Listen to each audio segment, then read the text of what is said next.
Hello, ఎక్కడున్నావు శైలు? అబ్బా, నువ్వు పంపిన లొకేషన్కి దగ్గరలోనే ఉన్నానమ్మా.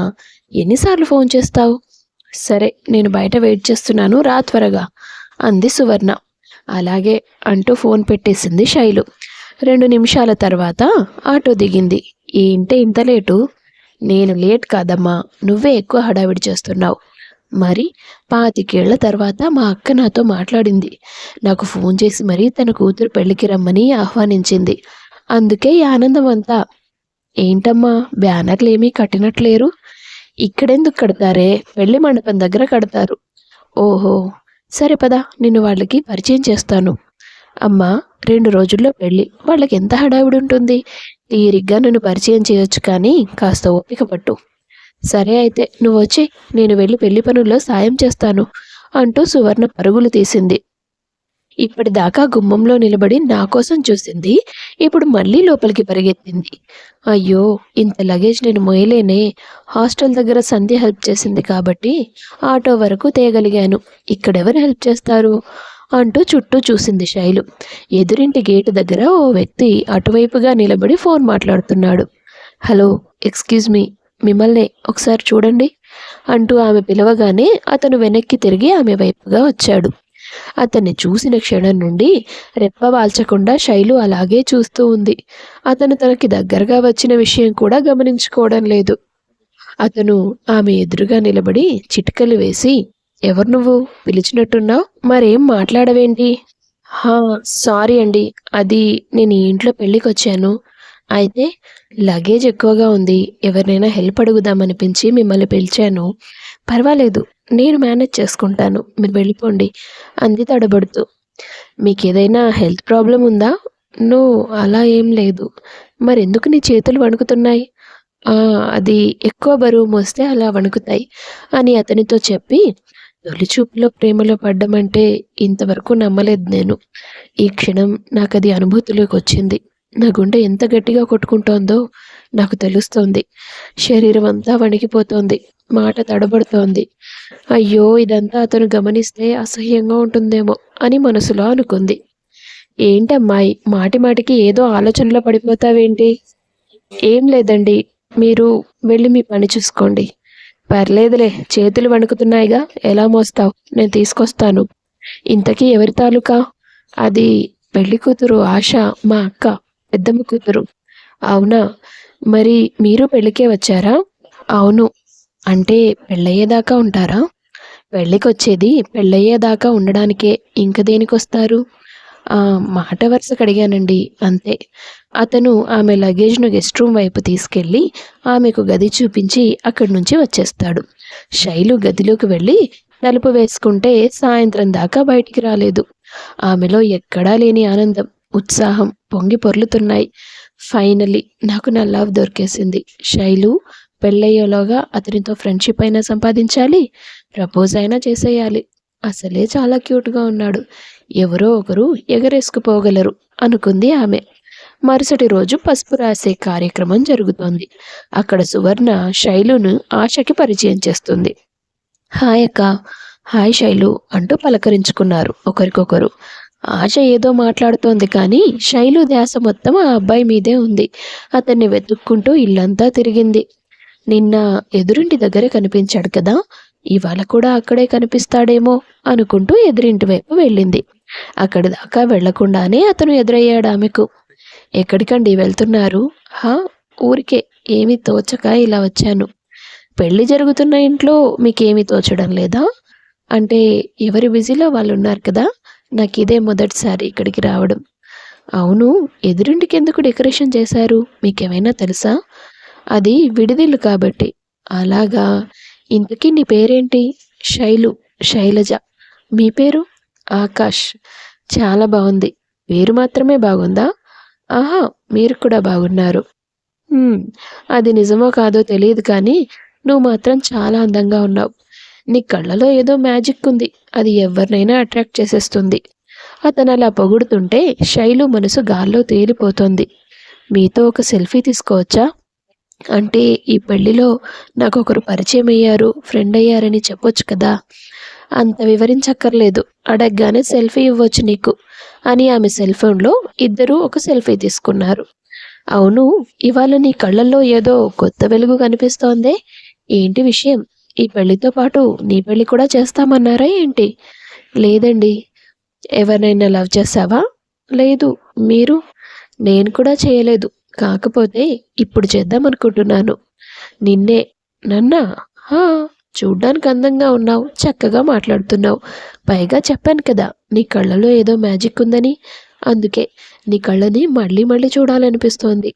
ఈ కారణాలు చాలవా నేను లవ్ చేయడానికి? ఇలాంటి కారణాలతో లవ్ చేస్తారా? పోనీ నీకు తెలుసా ఎలాంటి కారణాలతో లవ్ చేస్తారని? ఆహా, ప్రతిదానికి లేదు, తెలీదు, కాదు ఇంతే మాట్లాడతావా? నేను నిన్ను లవ్ చేయడం నీకు ఓకేనా కాదా చెప్పు. అంటే నాకు కొంచెం టైం ఇవ్వండి. సరే, రేపు మధ్యాహ్నం వరకే టైం. ఆ తర్వాత అయితే నీకు దొరకను. ఎందుకని? అదంతే అని చెప్పి అతను వెళ్ళిపోయాడు.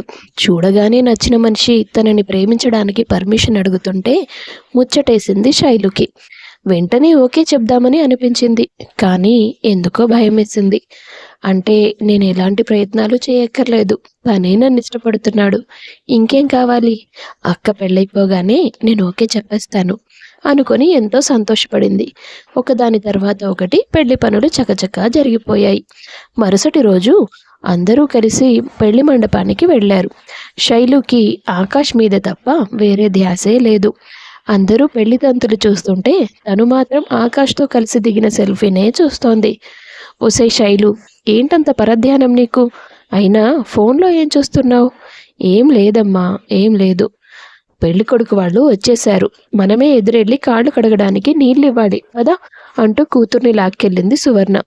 శైలు తన తల్లితో పాటే వెళ్ళింది. బంధుమిత్ర పరివారంతో కలిసి పెళ్లి దుస్తులు ధరించి బుగ్గన చుక్క పెట్టుకొని దర్జాగా నడుస్తూ వస్తున్నాడు పెళ్లికొడుకు. శైలు చేతిలో ఒక చిన్న నీళ్ల బిందె పట్టుకొని నిలబడింది. పెళ్లికొడుకు ఆమెకు ఎదురుగా వచ్చి నిలబడగానే పరధ్యానంగానే అతనికి కాళ్ళు కడుక్కోవడానికి చేతికి నీళ్ళిచ్చింది. ఆ తర్వాత తలెత్తి పైకి చూడగానే ఆమెకు ఊహించని షాక్ తగిలింది. ఆ పెళ్లికొడుకు ఎవరో కాదు, ఆకాష్. ఆమెను చూడగానే నవ్వుతూ, ఏం మరదల పిల్ల, నేను చెప్పింది ఏం చేశావు? ఓకేనా అన్నాడు సరదాగా. ఏంటి శైలు, బావగారు నీకేం చెప్పారు? అయ్యో ఏం లేదాంటీ, మరదలు కదా అని సరదాగా ఆట పట్టించానులేండి. ఓయ్ మరదల పిల్ల, ఎదురిల్లు విడిదిల్లు కాదు, అది మా ఇల్లే. పెళ్ళయ్యాక మీ అక్క మా ఇంట్లోనే ఉంటుంది. నువ్వెప్పుడైనా రావచ్చు, వెళ్ళొచ్చు, సరేనా? శైలు ఏమీ మాట్లాడలేదు. అక్కడున్న వాళ్ళు, బాబు పదండి, ముహూర్తానికి సమయం అవుతుంది అంటూ అందరూ కలిసి పెళ్లి కొడుకును మండపం వైపుగా తీసుకెళ్లారు. శైలు కళ్ళు కన్నీళ్లతో నిండిపోయాయి. అది మాత్రం ఎవ్వరూ గమనించలేదు. ఆమె అక్కడి నుంచి ఇంటి వరకు పరిగెత్తుకుంటూ వెళ్ళింది. తన గదిలోకి వెళ్ళిపోయి తలుపు వేసుకొని ఏడవడం మొదలెట్టింది. అప్పటికీ నేను అనుకున్నాను, ఒక్కసారిగా ఇంత సంతోషం ఎలా తాకింది నా జీవితాన్ని అని. నా మనసు పెంచుకున్న ఆశల గురించి తెలియక బావగారు సరదాగా నన్ను ఆట పట్టించారన్నమాట. ఈ పాటికి పెళ్లి కూడా అయిపోయి ఉంటుంది. ఇక నేను తన గురించి ఆలోచించడం మర్చిపోవాలి అనుకుంటూ మళ్ళీ మళ్ళీ ఏడుస్తూ కూర్చుంది. ఇటువైపు మండపంలో పెళ్లి కూతురు ఆశా మొహంలో కాస్త కూడా నవ్వులేదు. ఏంటి పెళ్లి కూతురా, నీ మొహంలో కాస్తైనా సిగ్గు కానీ సంతోషం కానీ ఏమీ కనబడదే? అలా ఏం లేదు ఆకాష్. అయినా నువ్వు ఇలా పీటల మీద ఇలాంటి ప్రశ్నలు అడగకు, ఎవరైనా వింటే బాగుండదు. అమ్మో, ఇంకా తాళి కట్టక ముందే బెదిరించేస్తున్నావు నన్ను.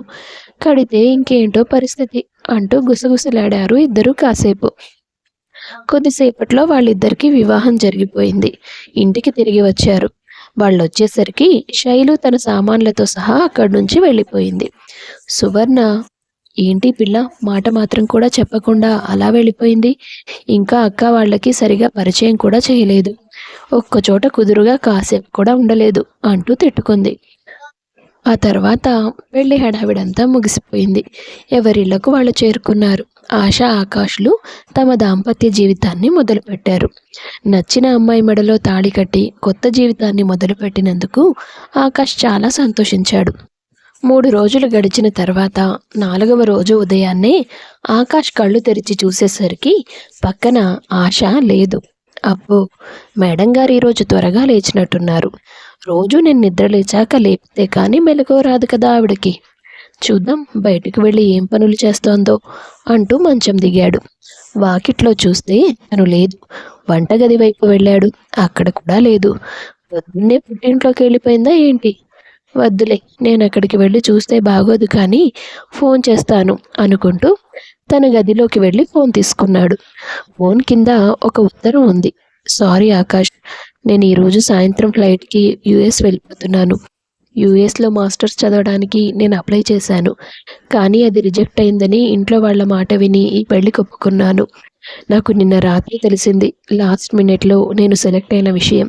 ఈ పెళ్ళి మన ఫ్యూచర్ నాకంత ముఖ్యం కాదు. నేను కోరుకున్న చదువులు చదివి విదేశాల్లో సెటిల్ అవ్వాలన్నది నా ఆశ.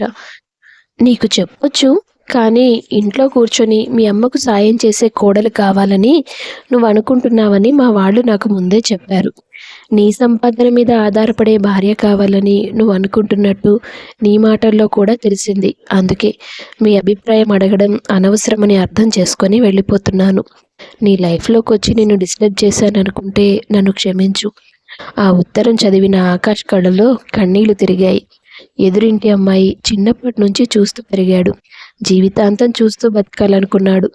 3 రాత్రులు గడిచాక ఇలాంటి పనులు చేస్తుందని ఊహించలేదు పాపం. నెమ్మదిగా విషయం 2 కుటుంబాలకి తెలిసింది. ఆకాష్ తల్లిదండ్రులు గొడవ చేశారు. అతను ఒక అడుగు ముందుకు వేసి 2 కుటుంబాల మధ్య మంటలు రేగకుండా అడ్డుపడ్డాడు. ఇది పూర్తిగా ఆశ తప్పు. ఇందులో అత్తయ్య మామయ్యని నిందించడానికి ఏమీ లేదు అంటూ తన తల్లిదండ్రులను శాంతిపరిచాడు. ఆ తర్వాత రోజులు గడుస్తూ వచ్చాయి. మళ్ళీ పెళ్లి చేసుకోమని అతని తల్లిదండ్రులు ఒత్తిడి చేస్తూ వచ్చారు. కానీ అతను అందుకు ఒప్పుకోలేదు. భార్య చేసిన మోసం వల్ల మరో స్త్రీని నమ్మడానికి అతను ఇష్టపడలేదు. 1.5 ఏళ్లు దాటిపోయింది. ఓసారి స్నేహితులతో కలిసి ఓ పెళ్లికి వెళ్ళాడు అతను. అక్కడ అతనికి సువర్ణ ఎదురవుతుంది. నమస్తే బాబు, మీరిక్కడ? పెళ్ళికొడుకు మా ఫ్రెండ్ ఆంటీ, అందుకే వచ్చాను. మీరేంటిక్కడ? అయ్యో, మాది ఈ ఊరే బాబు, పక్కనే మా ఇల్లు. నాతో పాటు రండి, తీసుకెళ్తాను. పర్వాలేదాంటీ, ఇక్కడి దాకా వచ్చి మా ఇంటికి రాకుండా వెళ్ళిపోతారా? రండి బాబు. అతనికి అప్పుడు శైలు గుర్తొస్తుంది. పెళ్లిలో కలిశాను కదా ఆ అమ్మాయిని, మళ్ళీ చూడనే లేదు. ఓసారి పలకరించి వస్తాను అని మనసులో అనుకొని ఆమెతో పాటు వెళ్ళాడు. ఆ ఇంట్లో అతనికి శైలు కనిపించలేదు. బహుశా పెళ్ళైపోయిందేమో అనుకొని మౌనంగా కూర్చున్నాడు. కూర్చోండి బాబు, కాఫీ తీసుకొస్తాను. శైలు ఆ గదిలో నిద్రపోతోంది, లేదంటే దానికే చెప్పేదాన్ని అనేసి ఆమె వంటగదిలోకి వెళ్ళింది. ఆకాష్ శైలు గదివైపుగా వెళ్ళాడు. తలుపు తెరుచుండడంతో లోపలికి వెళ్తాడు. ఆమె గాఢ నిద్రలో ఉంది. పర్వాలేదు, రూమ్ చాలా నీట్గా సర్దుకుంది. మళ్ళీ ఎప్పటికీ కలుస్తాను, ఒకసారి నిద్రలేపుదామా అనుకుంటూ దగ్గరికి వెళ్ళాడు. ఆమె చేతి కింద ఓ పుస్తకం ఉంది. మేడం గారు కథలు కూడా చదువుతారన్నమాట అనుకుంటూ ఆ పుస్తకం తీశాడు. అందులో నుండి ఒక ఫోటో జారిపడుతుంది. అది శైలు ఆకాష్ కలిసి దిగిన సెల్ఫీ ఫోటో. ఏంటి అమ్మాయి ఈ ఫోటోని ప్రింట్ తీయించిందా? ఎందుకు అని అనుమానంగా పరిశీలించాడు. ఫోటో వెనుక ఐ లవ్ యూ ఆకాష్ అని రాసి ఉంటుంది. అది చూసిన ఆకాష్ అవాక్కవుతాడు. అయ్యో, ఆ రోజు పెళ్లిలో సరదాగా తనని ఆట పట్టించాను, నిజమనుకొని నన్ను ఇష్టపడిందా అని అతను అనుకుంటూ ఉండగానే శైలుకి మెలకు వచ్చింది. అతన్ని చూడగానే ఆమె నవ్వడం మొదలుపెట్టింది. నిన్నటి దాకా కలలోనే కనిపించేవాడు, ఇవాళ కళ్ళెదురుగా కూడా కనిపిస్తున్నాడు. శైలు, నీకు పిచ్చి ఎక్కువైపోయిందే అని తనని తానే తిట్టుకుంటోంది ఆమె. ఆకాష్ ఆమె పక్కన కూర్చొని, ఇది కల కాదు శైలు, నేను ఇక్కడే ఉన్నాను అనడంతో ఆమె నిద్రమత్తు వదిలిపోయింది. అంతలో సువర్ణ రాక గమనించి ఆకాష్ హాల్లోకి వెళ్ళిపోయాడు. ఓ అరగంట తర్వాత శైలు ఆకాష్ ఇద్దరూ కలిసి మేడ మీద కలుసుకుంటారు. శైలు, ఇది నిజమా? నువ్వు నన్ను లవ్ చేస్తున్నావా? ఆ రోజు ఏదో సరదాగా అన్నాను, నువ్వు సీరియస్గా తీసుకున్నావా? లేదు బావగారు, మీరు మాట్లాడిన తర్వాత కాదు, మిమ్మల్ని ఫస్ట్ టైం చూసినప్పుడే నాకు ఆ ఫీలింగ్ వచ్చింది. ఆ తర్వాత మీరు నా గురించి అలా మాట్లాడాక చాలా సంతోషపడ్డాను. మీరు నా లైఫ్లోకి వస్తారని ఆశపడ్డాను. ఒక్క రోజులో నా ఆశలన్నీ కూలిపోయాయి. మీరు మా అక్కకి భర్త అయ్యారు. ఇక మీ గురించి అలా ఆలోచించకూడదని అక్కడి నుంచి వచ్చేశాను. కానీ మర్చిపోలేకపోయాను. మిమ్మల్ని చూసే అదృష్టం ఎలాగో లేదు. అందుకే మీ ఫోటో చూస్తూ కాలం గడుపుతున్నాను. ప్లీజ్, మీరు తప్పుగా తీసుకోవద్దు. మీ అక్క నన్ను వదిలేసి వెళ్ళిపోయి చాలా రోజులైంది కదా. మరి నన్ను కలవాలనిపించలేదా? తనేదో చదువు కోసం వెళ్ళిపోయింది. ఎప్పటికైనా తిరిగి వస్తుంది బావగారు. మీరు తనని చాలా ఇష్టపడి పెళ్లి చేసుకున్నారు. మీ ప్రేమ ఓడిపోదులేండి. నా ప్రేమ ఎప్పుడో ఓడిపోయింది శైలు. నన్ను తిరిగి వస్తుందన్న ఆశ గాని, తిరిగి రావాలన్న కోరిక గాని నాకు లేవు. నీకు నా మీదున్న ప్రేమ గురించి ఏం చెప్పాలో నాకు అర్థం కావడం లేదు. పర్వాలేదు బావగారు. ఈ విషయం గురించి మర్చిపోండి. బావగారు అని పిలవకు ప్లీజ్. ఆకాష్ అని పిలువు. అలా కాసేపు వాళ్ళిద్దరూ మాట్లాడుకున్నారు. తర్వాత ఆకాష్ అక్కడి నుంచి వెళ్ళిపోయాడు. మనిషి అయితే వెళ్ళాడు కానీ ఆలోచనలు మాత్రం శైలు చుట్టే ఉండిపోయాయి. కట్టిన దారిని కూడా లెక్క చేయకుండా వెళ్ళిపోయింది ఆశ. కానీ ఒక్క రోజులోనే తన ప్రేమ ఓడిపోయిందని తెలిసినా ఇంకా నన్ను మర్చిపోలేదు శైలు. అందరమ్మాయిలు ఒకలా ఉండరని అర్థం చేసుకోవడానికి తనకంటే నిదర్శనం ఎవరుంటారు? మనం ప్రేమించే వాళ్ళకంటే మనల్ని ప్రేమించే వాళ్ళ దగ్గరే ఎక్కువ సంతోషం దొరుకుతుందంటారు. నేను శైలు ప్రేమను ఒప్పుకుంటే తన ప్రేమ గెలుస్తుంది, నాకు సంతోషం దొరుకుతుంది అని ఆలోచించి ఆ విషయం గురించి ఆశ తల్లిదండ్రులతో మాట్లాడతాడు ఆకాష్. మా కూతురు చేసిన మోసాన్ని మనసులో పెట్టుకొని నీ జీవితం ఎక్కడ పాడు చేసుకుంటావో అని భయపడుతున్నాం. మరో కూతురి కారణంగా మళ్ళీ నీ జీవితంలోకి సంతోషాలు వస్తాయంటే మేమెందుకు కాదంటాం బాబు అని వాళ్ళు సువర్ణతో మాట్లాడి శైలుని ఆకాష్తో పెళ్లికి ఒప్పిస్తారు. దగ్గరి బంధువుల మధ్య సింపుల్గా వాళ్ళిద్దరికీ పెళ్లి జరుగుతుంది. ఏంటి శైలు, నీకు నేనంటే ఇష్టమేగా, మరెందుకంత ముభావంగా ఉన్నావు? మీరు నాకు చేజారిన అదృష్టం అనుకున్నాను. నేనంతగా ప్రేమించినవాడు నాకు భర్త అయ్యాడని సంతోషించలేకపోతున్నాను. ఎందుకలా? అక్క తిరిగి వస్తుందేమో బావా. ఏయ్ బావా అని పిలవకే, మొన్నే చెప్పానుగా. నిజంగా నీకు నేనంటే ఇష్టం లేకపోతే ఎవరు బలవంతం చేసినా పెళ్లి చేసుకునేదానివి కాదు. ఇప్పుడు ఇష్టం లేదని నేనెక్కడన్నాను? ఇష్టమే, నువ్వంటే ప్రాణం. మరి అది చాలు మనం హాయిగా కలిసి బతకడానికి. నిజంగా నీ భయం ప్రకారం ఆశ తిరిగి వచ్చినా నేను తనను ఒప్పుకోను. నిన్ను వదులుకోను శైలు. భర్త చూపించిన ప్రేమకి, ఇచ్చిన ధైర్యానికి శైలు పొంగిపోయింది. వాళ్ళిద్దరూ ఎంతో సంతోషంగా జీవితం గడుపుతున్నారు. వాళ్ళ సంతోషానికి స్పీడ్ బ్రేకర్ వేసేందుకే అన్నట్టు 6 నెలల తర్వాత ఆశ తిరిగి వచ్చింది. ఒంటరిగా కాదు, ఒక బిడ్డతో. ఆమె తిరిగి వచ్చినందుకు ఎవ్వరి మొహాల్లో సంతోషం లేదు. కానీ ఆ బిడ్డ ఆకాష్కి కలిగిన సంతానమని తెలియగానే అందరూ షాక్కి గురయ్యారు. అవును, ఈ బిడ్డ మా ఇద్దరికి పుట్టిన బిడ్డే. ఇక్కడి నుంచి వెళ్ళిపోయిన 2 నెలలకే నేను ప్రెగ్నెంట్ అని తెలిసింది. అయినా సరే నా చదువు ఆపాలనుకోలేదు. స్నేహితుల సాయంతో ఎలాగోలా చదువు పూర్తి చేశాను. బిడ్డతో సహా అక్కడే సెటిల్ అవ్వాలనుకున్నాను. కాకపోతే కొన్ని సందర్భాలు ఎదురయ్యాయి. బిడ్డకు తల్లి మాత్రమే కాదు, తండ్రి అవసరం కూడా చాలా ఉంటుందని అర్థమైంది. అందుకే తిరిగి నా కుటుంబంలో స్థానం దక్కించుకోవాలని వచ్చేశాను.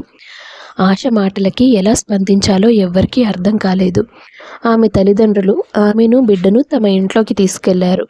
ఆశ గొడవ పెట్టడం మొదలైంది. ఏ శైలు, నీకు వేరే ఎవరు దొరకలేదా? ఆకాష్కి నా మీద ఎంత ప్రేమ ఉందో నాకు తెలుసు. తను మళ్ళీ పెళ్లి చేసుకోడని నేను ఊహించాను. నువ్వే ఏదో మాయ చేసి తనని పెళ్లి చేసుకున్నావు. అయినా నువ్వొక్కదానివే. మా ఇద్దరికి ఒక బిడ్డున్నాడు. నువ్వెలా మా మధ్యలోకి వస్తావు? మర్యాదగా ఆయనకి విడాకులిచ్చి ఇక్కడి నుంచి వెళ్ళిపో అని అనడంతో శైలు చాలా బాధపడుతుంది. 3 కుటుంబాల్లో ఎవ్వరికీ మనశ్శాంతి లేకుండా అయిపోయింది. శైలు తన భర్తతో, నేను ముందే చెప్పాను అక్క ఎప్పటికైనా తిరిగి వస్తుందని. పైగా తను ఒంటరిగా రాలేదు, మీ బిడ్డతో వచ్చింది. ఇది మనం ఊహించలేదు. కానీ ఆ బిడ్డకి అన్యాయం జరగకూడదు కదా. అక్క మాటల్లో స్వార్థం ఉన్నా తను చెప్పిన దాంట్లో న్యాయమే ఉంది. నేను వెళ్ళిపోతాను ఆకాష్. సరే శైలు, వెళ్ళిపో. రేపు సాయంత్రం నేనే నిన్ను మీ ఇంటి దగ్గర దిగబెడతాను అని చెప్తాడు ఆకాష్. దాంతో శైలు బాధ మరింత పెరుగుతుంది. మరొకసారి ప్రేమించిన వాడికి దూరం అయిపోతున్నానని ఆమె దుఃఖానికి అంతే లేదు. మరుసటి రోజు ఉదయం 3 కుటుంబాల వాళ్ళని ఒక చోటకు చేరుస్తాడతను. పుట్టిన బిడ్డకి న్యాయం జరగాలని, పెళ్లి చేసుకున్న భార్యకు నేను అన్యాయం చేయలేను. అప్పుడు ఆశ చేసిన తప్పే నేను చేసినట్లవుతుంది. ఆశ ఒప్పుకున్నా లేదా మరో పెళ్లి చేసుకున్నా బిడ్డ పెంపకం బాధ్యత నేను శైలు తీసుకుంటాం. అలా కాదు, బిడ్డ తనతోనే ఉండాలని ఆమె ఆశపడితే ఈ రోజు నుండి వాడి చదువు పూర్తయ్యే వరకు వాడికి సంబంధించిన ప్రతి ఖర్చు నేనే భరిస్తాను. అంతే తప్ప నా భార్యని వదులుకునే ప్రసక్తే లేదు అని తేల్చి చెప్పేస్తాడు ఆకాష్. ఆశ, భార్యాభర్తలు వాళ్ళ మధ్య ఉన్న ప్రేమ కారణంగా కలిసి ఉంటేనే జీవితం అందంగా ఉంటుంది. బాబు మీద నాకు ప్రేముంది. కానీ అందుకోసం మన మధ్య లేని ప్రేమని నువ్వు కానీ, నేను కానీ ఇప్పుడు సృష్టించలేం. ఈ సమస్యకి ఇంతకు మించి పరిష్కారం లేదు. నువ్వు ఏ కోర్టుకు వెళ్ళినా నీకు నా మీద హక్కులుండవు. బిడ్డను కోర్టు నాకప్పగిస్తే అది నువ్వు తట్టుకోలేవు. ఇప్పటికైనా నీ పెంకితనం వదులుకో. నువ్వు దూరమైతే తట్టుకోగలిగాను కానీ శైలు లేకుండా నేను బ్రతకలేను ఆశ, అర్థం చేసుకో అంటూ ఆమెకు నచ్చజెప్తాడు అతను. ఆకాష్ మాటలకి శైలు చాలా సంతోషిస్తుంది. తన భర్త తన కోసం పుట్టిన బిడ్డను కూడా వదులుకోవడానికి సిద్ధపడ్డందుకు ఎంతో గర్విస్తుంది. పెద్దవాళ్ళందరూ కలిసి ఆశకి నచ్చజెప్తారు. దాంతో ఆమె తన బిడ్డను తీసుకొని ఓ మంచి ఉద్యోగం వెతుక్కొని వేరే ఊర్లో సెటిల్ అవుతుంది. నా కోసం మీ బిడ్డని వదులుకున్నారు, మీకు బాధగా లేదా? ఉంది శైలు, కానీ బిడ్డ కూడా నాకే కావాలంటే ఆశ ఏమైపోతుంది? తను ఒక మంచి భార్య కాలేకపోయింది కానీ తల్లిగా మాత్రం ఓడిపోలేదు. కావాలనుకుంటే అబార్షన్ చేయించుకొని ఉండేది, కానీ తను ఆ పని చేయలేదు అంటే తనకి బిడ్డ మీద ఎంత ప్రేమ ఉందో అర్థం చేసుకోవచ్చు. అందుకే తప్పక ఇలాంటి నిర్ణయం తీసుకున్నాను. తను తిరిగి నా జీవితంలోకి ఆహ్వానించాలంటే నిన్ను వదులుకోవాలి. అంతకంటే నా ప్రాణం వదిలేసుకుంటాను. చాలా థ్యాంక్స్ ఆకాష్. మీకు నా మీద ఇంత ప్రేమ ఉంటుందనుకోలేదు. ఆ రోజు నన్ను వెళ్ళిపో అని అన్నారు కదా, ఇక మీకు నాకు మధ్య బంధం ముగిసిపోయినట్టే అని ఎంత భయపడ్డానో. నీ ప్రేమ వల్లే నేను మళ్ళీ మామూలుగా బ్రతకడం మొదలుపెట్టాను. అలాంటి నిన్ను దూరం చేసుకోగలనా అని ఆకాష్ తన మనసులో ఆమెకు ఎంత గొప్ప స్థానం ఉందో వివరించాడు. ఓ సంవత్సర కాలం తర్వాత ఆకాష్ శైలులకు ఓ ఆడపిల్ల జన్మిస్తుంది. ఓ కొడుకు దూరంగా ఉన్న తమ ఒడిలో ఉన్న బిడ్డను చూసుకొని వాళ్ళిద్దరూ సంతోషంగా బ్రతికారు. కొన్ని నిర్ణయాలు తీసుకోవడంలో ఆలస్యం చేస్తే అందుకు మనమే కాదు, మన జీవితంలో ఉన్న వాళ్ళు కూడా నష్టపోవాల్సి వస్తుంది. కథ నచ్చితే వీడియో లైక్ చేసి షేర్ చేయండి. తప్పకుండా ఛానల్ను సబ్స్క్రైబ్ చేసుకోండి. మీ అభిప్రాయాన్ని కామెంట్స్ రూపంలో తెలియపరచండి. అందరికీ ధన్యవాదాలు.